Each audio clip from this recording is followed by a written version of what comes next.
comment organiser des joutes oratoires. Mais d'abord, qu'est-ce qu'une joute oratoire? Pour la petite histoire, les joutes oratoires trouvent leur origine à l'époque médiévale. Les étudiants pratiquent alors la disputatio, littéralement une dispute. Pas ce genre de dispute. Il s'agissait alors de débattre avec courtoisie d'un sujet imposé. Le premier participant devait trouver des arguments défendant sa thèse et le second des contre-arguments les réfutant. Le but du jeu était d'être le plus persuasif auprès de son auditoire. Alors, prêt pour une bataille? D'abord, organisons l'espace comme dans un vrai tribunal. Passons maintenant à l'attribution des rôles. Formez 2 équipes face à face, composées chacune de 2 joueurs et d'un capitaine. Désignez ensuite un meneur du jeu et un maître du temps. 5 personnes feront partie du jury qui sera placé au milieu des 2 équipes.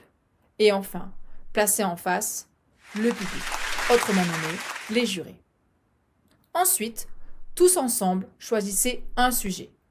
Puis les équipes tirent au sort la position à défendre, pour ou contre. Chaque équipe dispose alors d'un temps de préparation avec la documentation nécessaire pour rédiger son argumentaire. Pendant ce laps de temps, vous aurez certainement un tas d'idées, des idées accessoires et des idées essentielles. Alors, comme le temps est compté, le coq, c'est un peu too much. N'oubliez pas votre objectif, convaincre votre auditoire. Pensez bien à hiérarchiser vos idées et à exposer en premier les plus pertinents.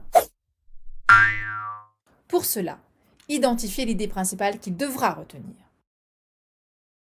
Et échafaudez un plan d'attaque en plaçant vos arguments de façon stratégique pour terrasser vos adversaires. Et maintenant, la bataille peut commencer. Les capitaines ont 2 minutes pour présenter les positions pour ou contre de leur équipe respective. Le meneur de jeu lance les débats en donnant la parole à tour de rôle pendant 2 minutes à chacune des équipes.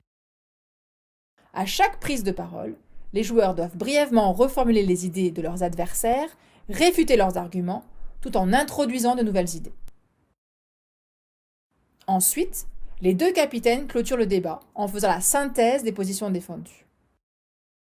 Voilà, la partie est terminée. Bravo à tous pour votre courage et vos prestations. Maintenant, le jury qui vous a écouté et observé va vous aider à trouver des pistes pour améliorer votre prestation.